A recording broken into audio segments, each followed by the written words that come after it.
Hello, my name is Ian Bendick. Today we'll be reviewing Theorem 1.11 from Rudin's Principles of Mathematical Analysis. We'll begin by reading a statement of the theorem and the subsequent proof. Let's begin. Suppose S is an ordered set with the least upper bound property. B is a subset of S, B is not empty, and B is bounded below. Let L be the set of all lower bounds of B. Then alpha is the supremum of L, and this exists in S. And alpha is the infimum of B. In particular, the infimum of B exists in S. Proof. Since B is bounded below, L is not empty. Since L consists of exactly those y in S, which satisfy the inequality y is less than or equal to x for every x in B, we see that every x in B is an upper bound of L. Thus, L is bounded above. Our hypothesis about S implies, therefore, that L has a supremum in S. Call it alpha. If gamma is less than alpha, then gamma is not an upper bound of L. Hence, gamma is not in B.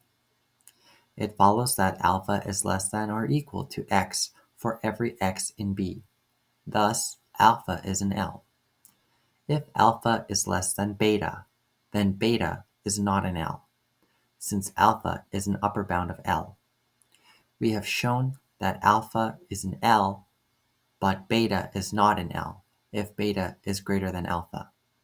In other words, alpha is a lower bound of B, but beta is not if beta is greater than alpha. This means that alpha is the infimum of B. Okay, so that was kind of a chunky statement. Here I've kind of broken it down into a more suitable, more digestible format. So here we're essentially proving three things. So the first thing is that L, which is the set of all lower bounds of B, satisfies the least upper bound property.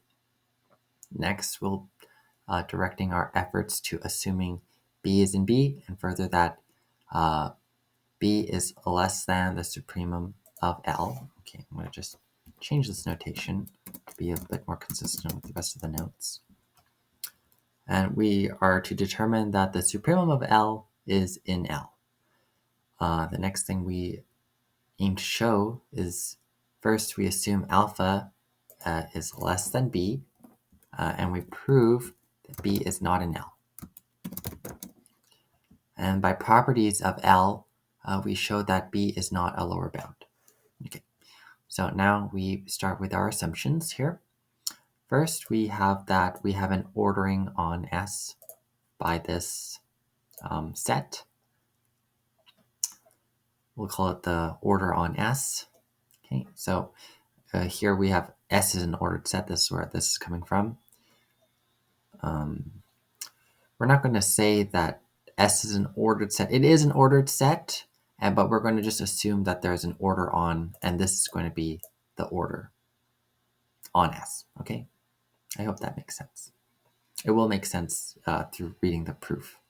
The reason why I say order on instead of an ordered set is that by the definition of ordered set, that gives you an existential statement for the existence of this order, and we just want it explicitly, so we just start with this.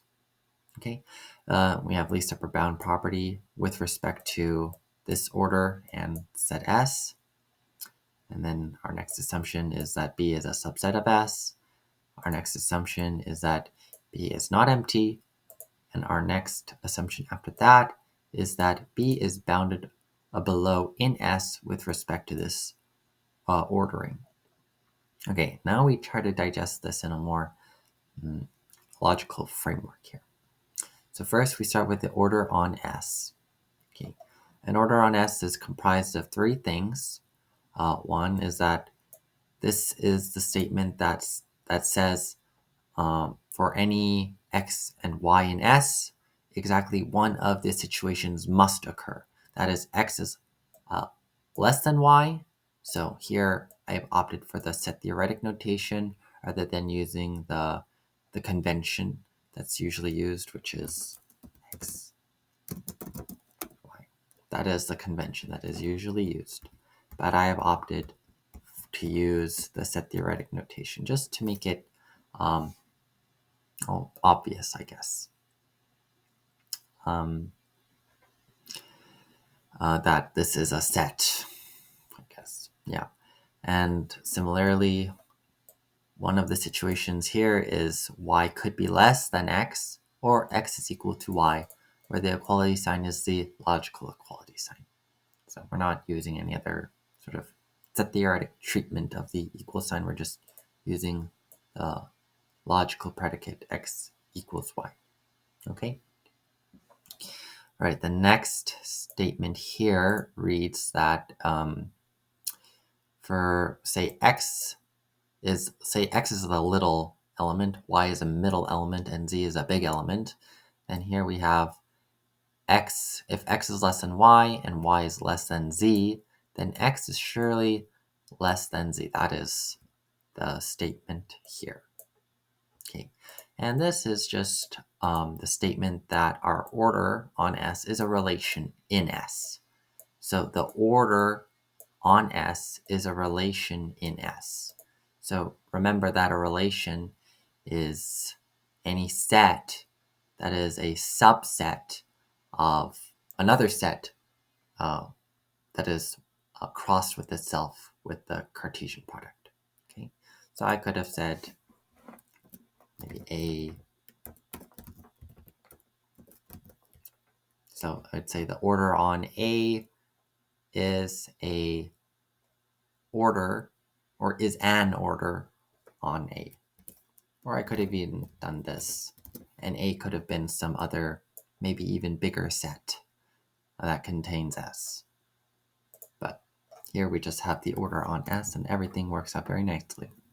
All right, the next statement we have to digest is the least upper bound property.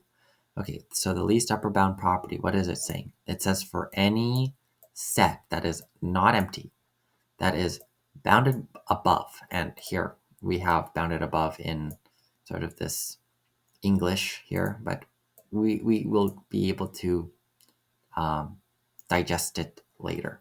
Okay, so bounded above, if E is bounded above in S with respect to this order on S, then the supremum of E is in S. So this is the statement of the least upper bound property. And this is fairly straightforward. B is a subset of S. That means for any x that x is in B, then x surely is in S. The next statement is comes from one of our other videos, which is a fairly simple statement of the where we have it's not empty, then surely something is in it. So B is not empty set, then surely something in B is equivalent to this statement. Okay. All right. Next is bounded below. Okay. So what does it mean to be bounded below? It means that there is an order on. Well, we already have an order on. So essentially, we could have actually ignored this statement here and just say that this is the order we're working with. But we opted to say this and say this. Part of the definition of bounded below incorporates order on. So we don't really need to include it, but we do it because, I guess, to be as didactic as possible. I think the word I'm looking for is pedagogical or pedantic. Yeah, pedantic is the right word. And here, this is also part of the definition of bounded below. But really, the thing we want is this statement here. This is the statement where there is a bound beta such that for all x, if x is in B, then beta is the lower bound for all things in B. So beta, so say anything is in, let's draw a picture to illustrate what's going on. Okay, so we have, so there exists a beta. This beta is going to be in S because remember, this is a relation. So beta will certainly be in B, or beta will certainly be in S. And then for, say, B in B, we'll say this is S, and maybe this will be B. Okay, so since B is a subset in S, there we go. There is a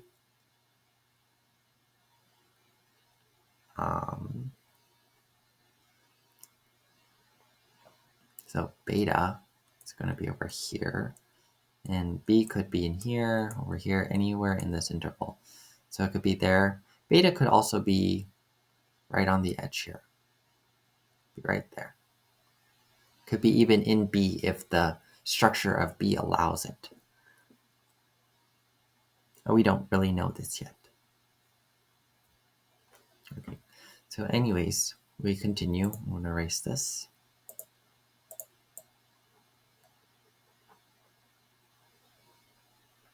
Okay.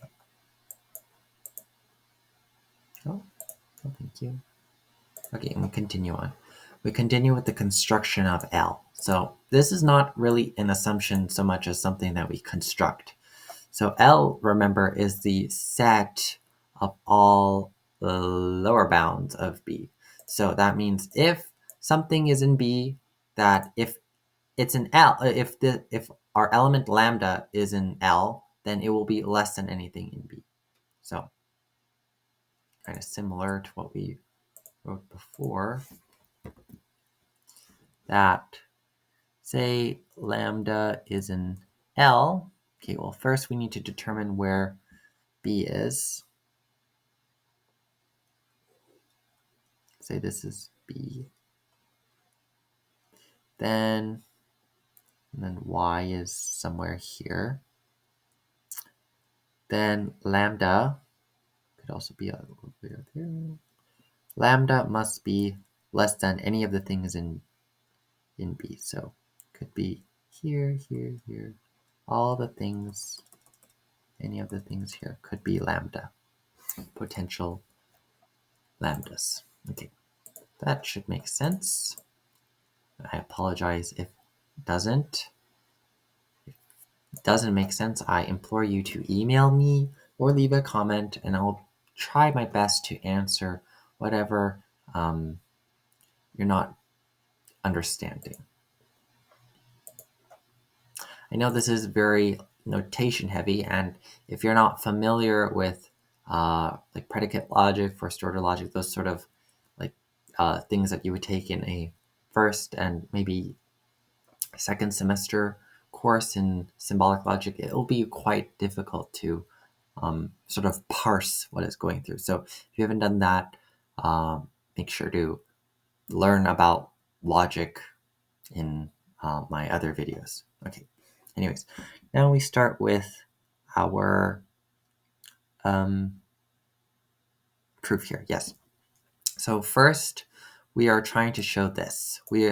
Part of showing what a least upper bound property, to show that L, I think L, we need to show that L satisfies the least upper bound property. Okay, this is part of what we are doing.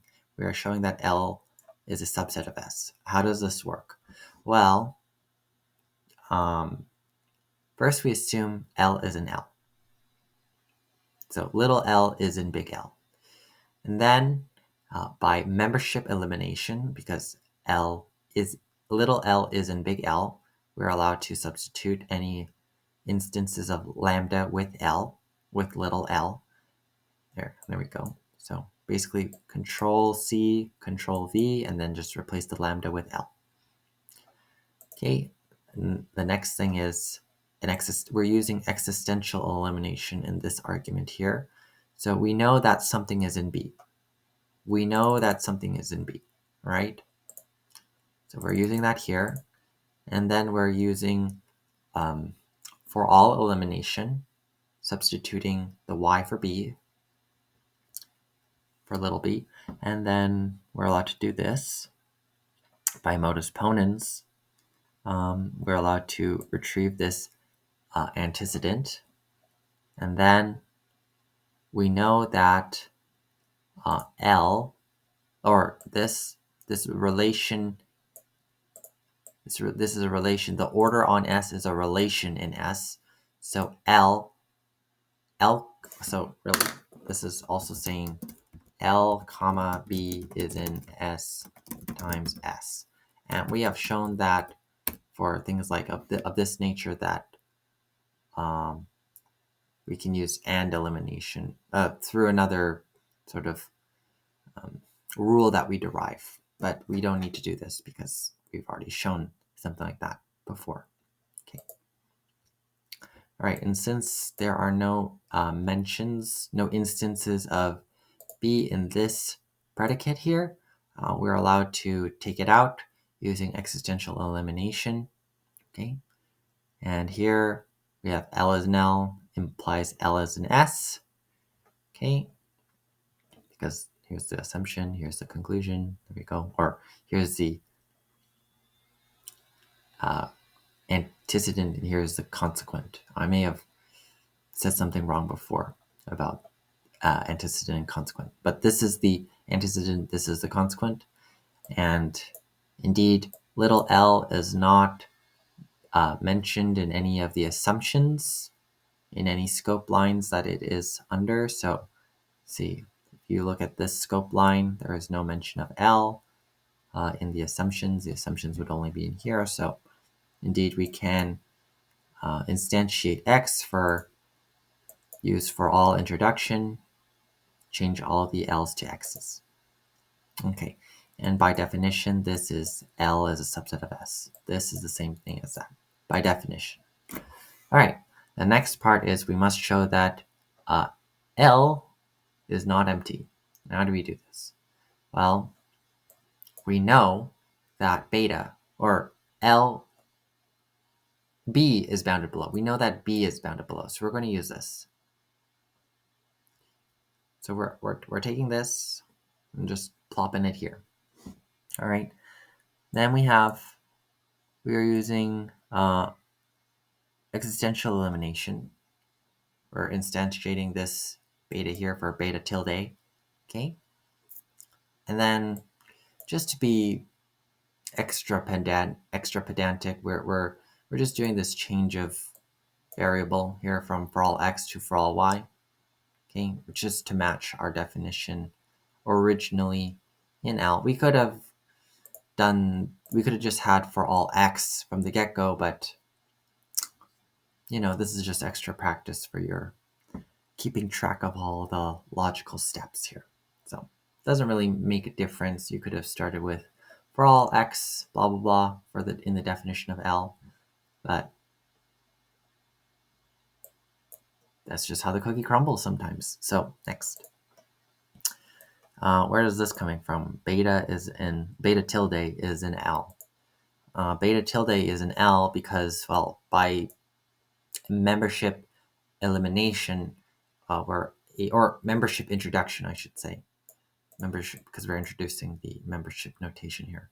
That beta tilde, when we instantiate it for any instances of lambda, we get the equivalent statement. So that means that beta tilde is an L.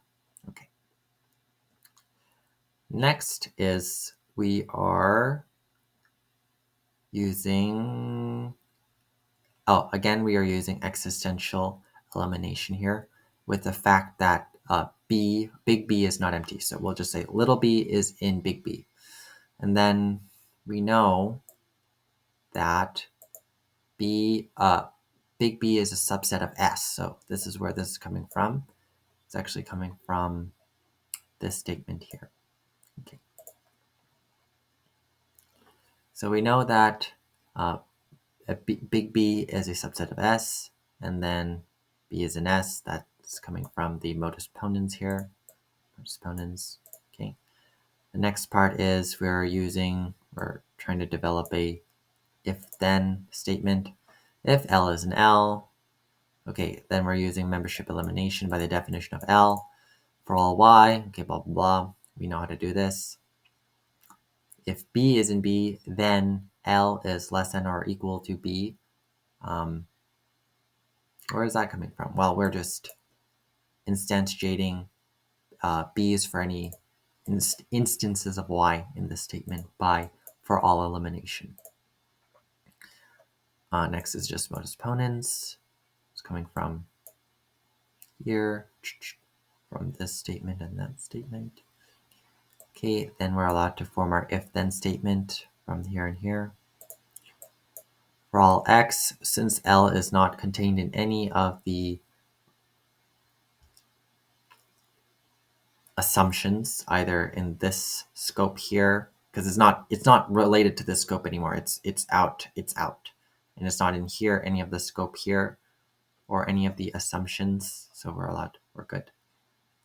So we're back here, and then of course we're allowed to do existential introduction. And let's see here. Since we have no instances of B in this statement, we are allowed to use existential elimination to bring this statement out. And we just write L is bounded above. This is what it means for L to be bounded above. Okay, so now we have stars here. Are you wondering why we have the stars? It's just to collect the properties for least upper bound property, that L satisfies the least upper bound property. So we have this, this, this. We have all these three things, which are here, here, and here. So if we had all these things, then the supremum of L is surely in S. And this is coming from the fact that S is, or S has the least upper bound property. So we're substituting any instance of E for L. Okay, and bounded above, that is here. This is what it means to be bounded above. It means that this is the definition, bounded above. Or this here is bounded above.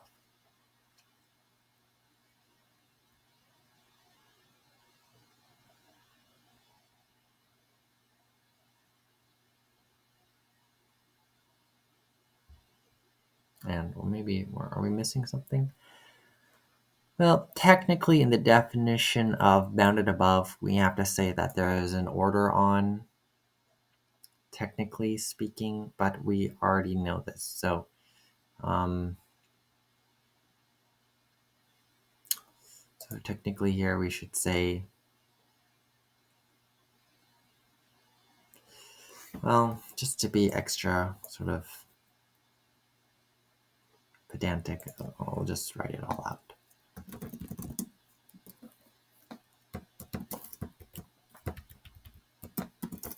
Ugh, I didn't want to write it, but it's just typing, so it's no big deal. Order on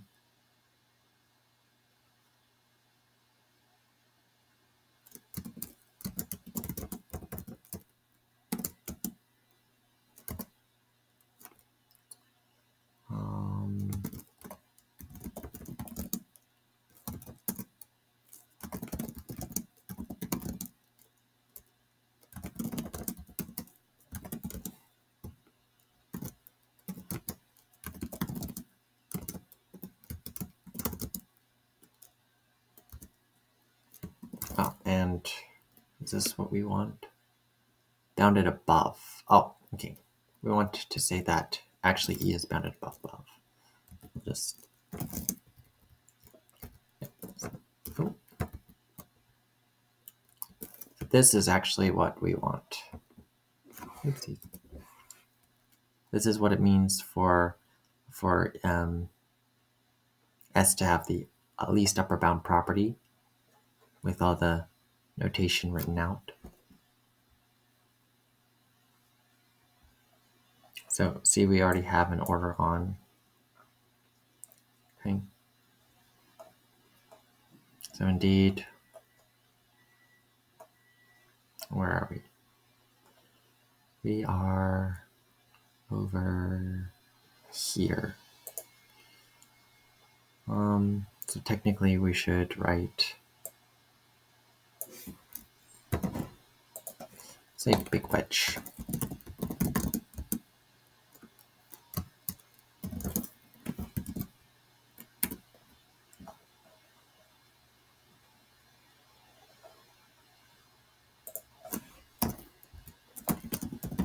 order on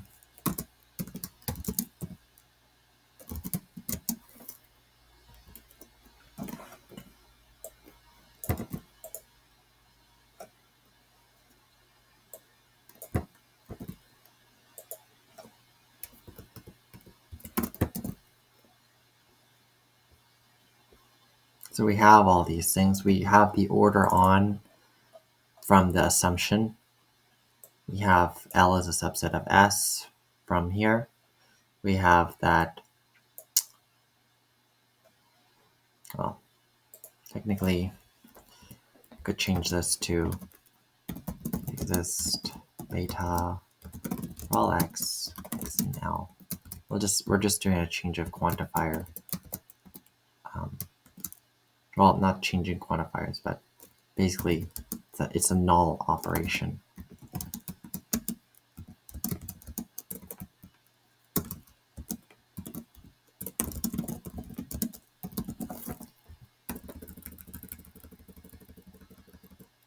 So there we go.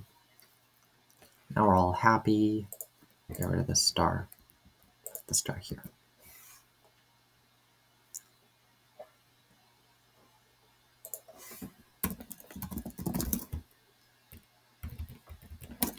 So L is bounded above. This L is bounded above. There, L is non-empty. We have shown this from here. Okay, so let's go through it again. So beta not, or L is not empty. We got that. Order on S. That's from the assumption. We have L as a subset of S. We have found it here. And L is bounded above, which is from here. Okay, so indeed we have all these things. Since we have all these things, we are allowed to derive supremum of L as an S. Okay, that's pretty good. We did it. And we call the supremum of L as alpha. So we're just giving supremum of L another name, alpha, which I guess for the purposes of the proof just helps save space, I guess. You don't really need to write this. You could just write supremum of L for everything, but we'll just use it. And we are using the definition of what this means here. Since supremum of L is an S, well, really, this is a definitional reduction. So we're saying that since if we say alpha is equal to supremum of L, this is an equivalent statement. This is an equivalent statement to this. These two are equivalent statements.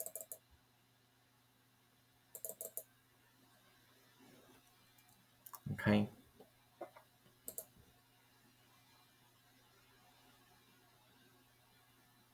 How does this work exactly?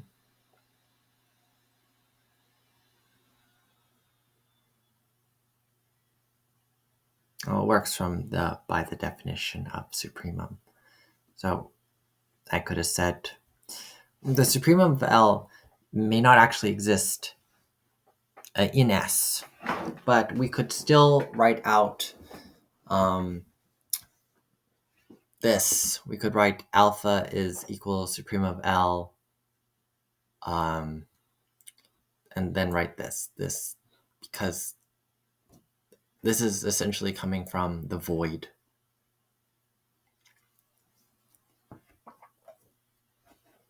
Supremum of L could be the empty set, for all I know, but it would still satisfy this by the vacuum.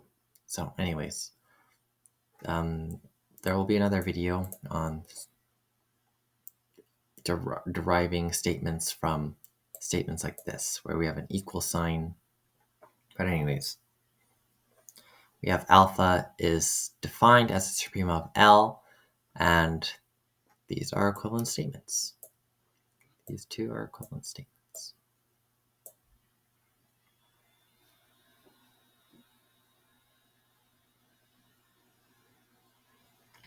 Okay.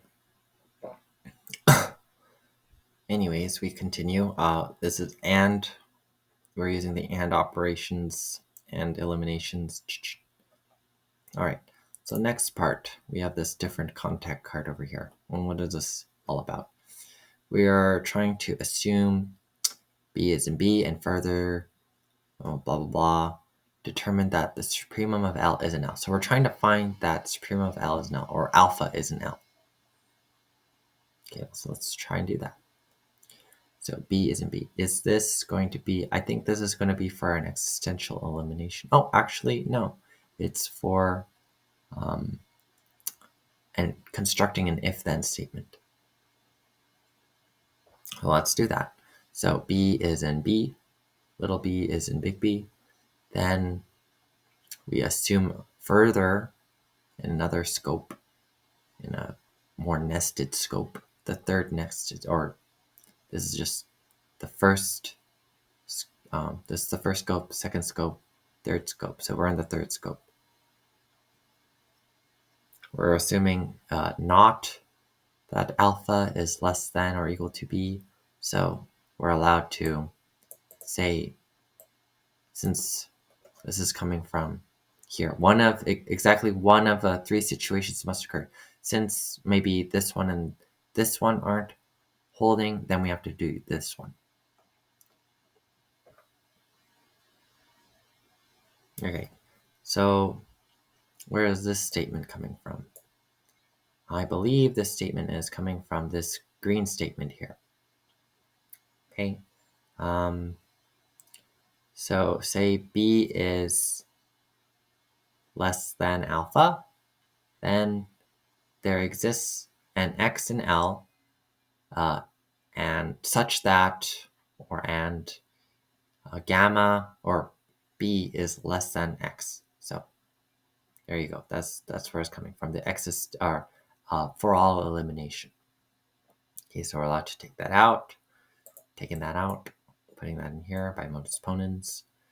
And then we're using, well, obviously here it's like jumping with the existential elimination.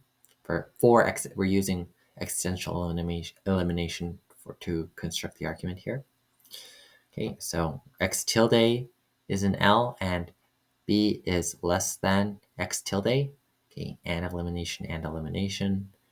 And then where is this coming from? Okay, for all y is in B, then blah, blah, blah. Oh, this is coming from the membership elimination of L. So recall from the definition of L that for any y in B, that, well, this looks like our lambda, but we put in x tilde instead, is less than or equal to y. Okay, great. So then we use existential, or for all elimination here, we substitute the B for the y's. And since B is in B by the assumption here, we're allowed to use modus ponens again to get the E consequent, put that in here. And this is the same thing as this by logical equivalence. These two statements are logically equivalent. So this is good. And we have shown this in another video. Okay. So, but there is a contradiction. We have this, and where's the other one? Oh, in this. We have two things that are not allowed because they have a true and not true statement. So can't have A and not A. So we have a contradiction. And then we use the traditional P. We derive P and not P from the contradiction because anything can be derived from a contradiction. And then we kind of pop it out, which is the most efficient way because it has no variables. We don't need to check if there is a B, any instances of B in here. Okay. Or X. It's really X we're working with. No instances of X. So pop that out, P and not P. Oh, another contradiction. Okay, existential elimination. Oh, we're done with the existential elimination part. Now we just use our indirect proof. We get rid of this. since this whole thing boils down to a contradiction, indirect proof means we get rid of the negation sign. We get this.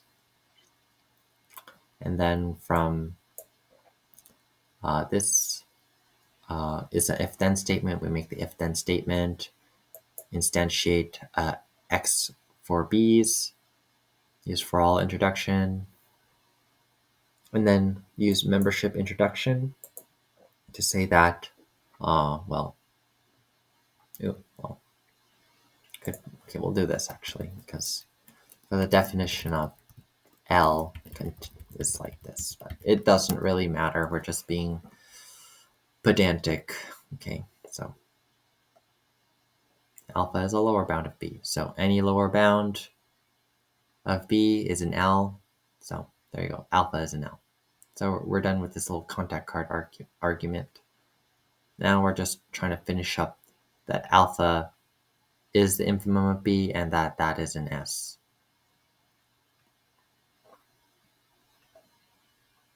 Okay, so we first assume that alpha is less than B. Then we're allowed to say, if B is an L, then B is less than or equal to alpha. Why is this true? Well, because alpha is the supremum of alpha. So this is coming from this here is coming from supremum something.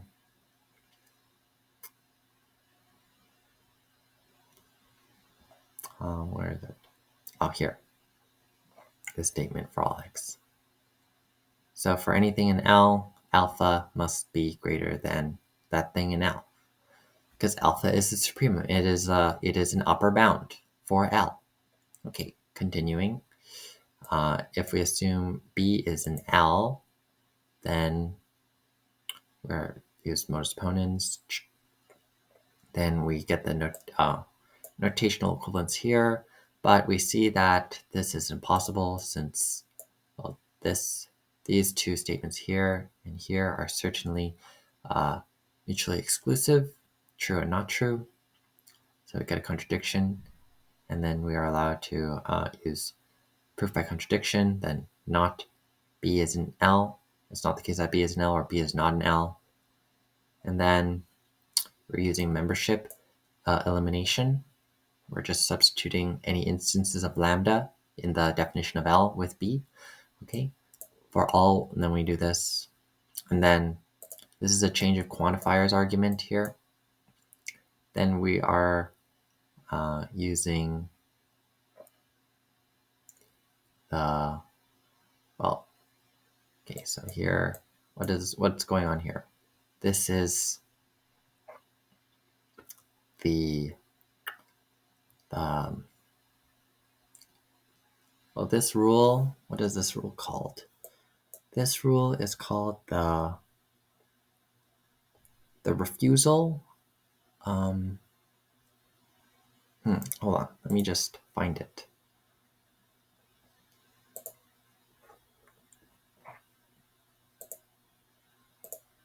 It has a special name, I think.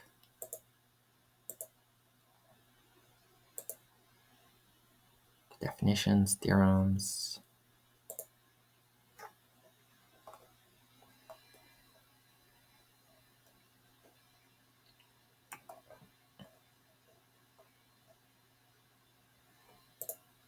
Negation of denial. It's called denial. It's not just a place in Africa, guys. It's also in logic. It exists beyond the it exists beyond the material world. Okay, so you're using denial here.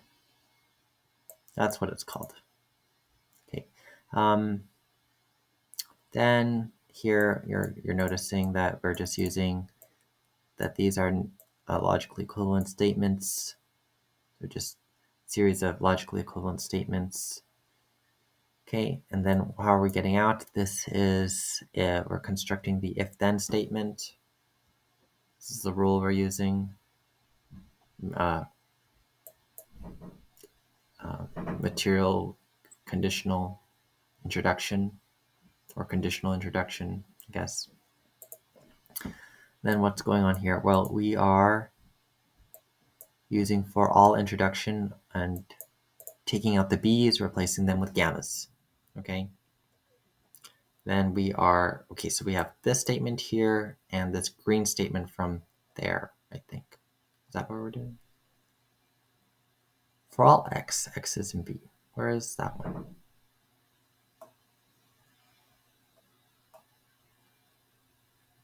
Why is this like this?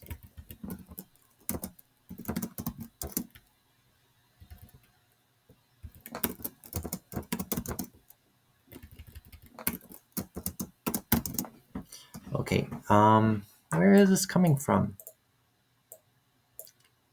Or where is this coming from? For all x, x is in b, then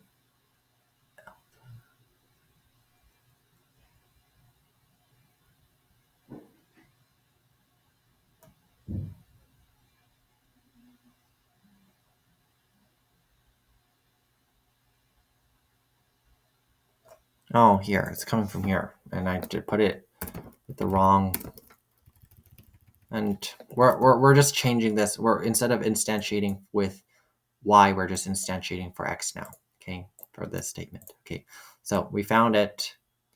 Okay, this belongs to more than one argument, I guess. So here we have for all x, if x is in b, then alpha is less than or equal to x. Okay, so here we have this one comes from there, this one comes from here. And we are allowed to sort of collapse this logical sentence here with this equivalent statement here. Because if we set, if alpha is the infimum of b, if and only if this holds. So yeah, infimum is just a name we give. It's not really a set in and of itself. It's more, here is a set. If this set has these properties, then you can call it infimum of b. It's just giving, it's like giving a baby a name. It's like, oh, if this baby is my baby and it looks like me, then it'll be called infimum of b. And alpha is the infimum of b. And you might be a little confused. Maybe we said alpha is the infimum of b here, and we don't have the dot equal sign. Where's the other one?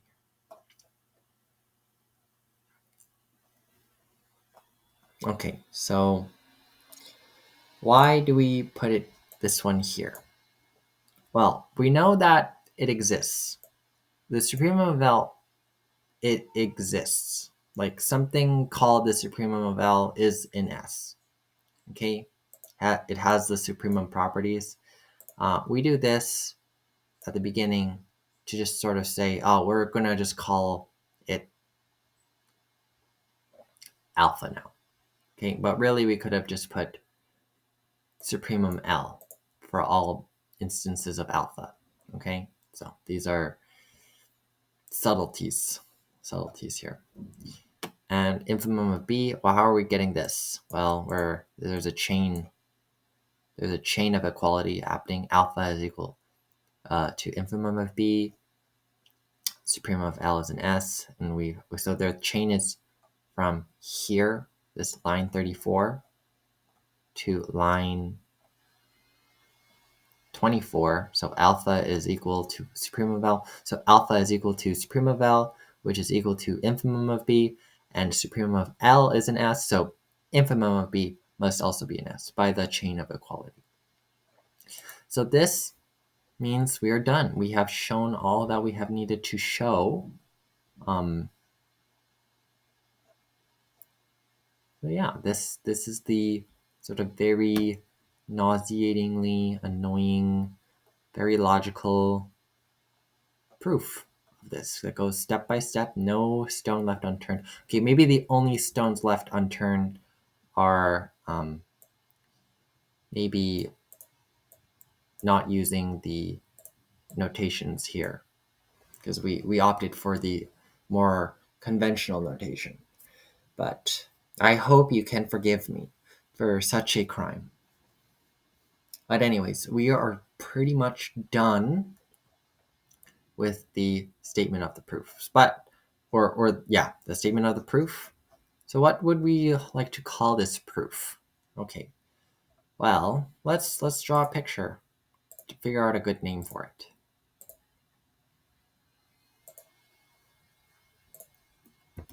Okay. So so say L satisfies the least upper bound property. So there's something in L. So what's going on? We have this set S here.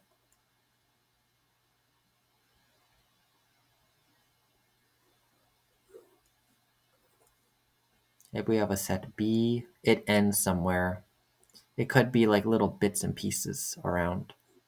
Anyways, we'll call this B. And so B sort of ends here. It could be maybe infinite, but for the purposes of sort of having an intuitive understanding, we'll just keep it down here. We'll have a bound. Well, actually it is bounded below, so we have to put some bound here.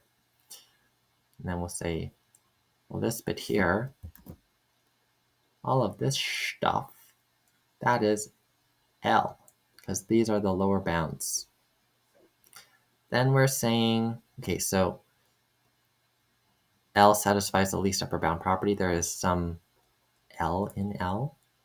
Little L is in L. And that this is in alpha. This is alpha. Supreme of L, infimum of B. So this is basically what's going on. So we can kind of see here that if we have something that's bounded below, if we have a bounded below set B in S, then the supremum of the lower bounds of B is the infimum of B. Okay, that I'm just reading this verbatim here, basically. So this is alpha. This is alpha. So this is kind of like, should I call it like Hannah Montana theorem, the best of both worlds? This is maybe Hannah Montana. She is the supremum of L here. And this is Miley Cyrus. She's over here. This is her world, but this is the point where two worlds converge, essentially. So what can we call this? We could call it the Hannah Montana theorem, the best of both worlds theorem, where, well, eventually the party ends. The party ends for B, and the party, I guess, also ends here for L. So could call it the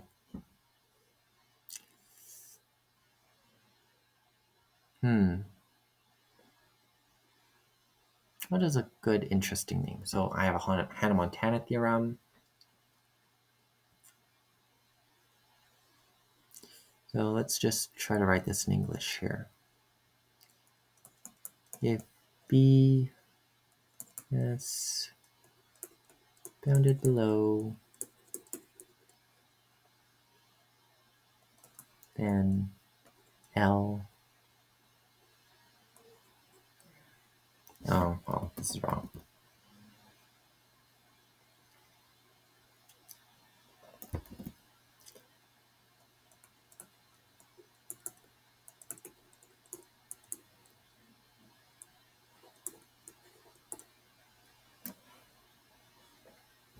Oh, this could be like,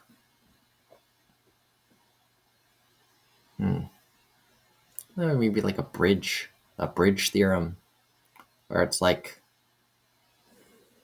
the best L can do is the worst B can do. That's kind of what's going on. The best that L can do, or the highest L can get, is the lowest B can get. So maybe you could think of B as a really smart person. B is smart. Or maybe it's WWE. This is Brock Lesnar. And he uses his alpha punch. I don't know. The suplexity. His suplexity. Maybe it's. No, this is a horrible. What am I even thinking about? I'm going insane. Okay, never mind. But basically, this is basically saying if B can do something, if B has a lowest point, then the set of all lower points here will have a highest point here. Yeah. So maybe I'll use ChatGPT for this.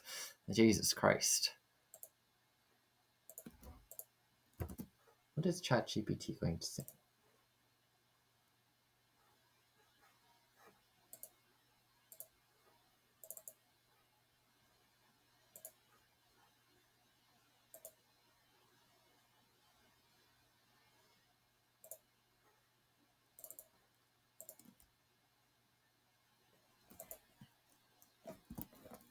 Give a name for this theorem.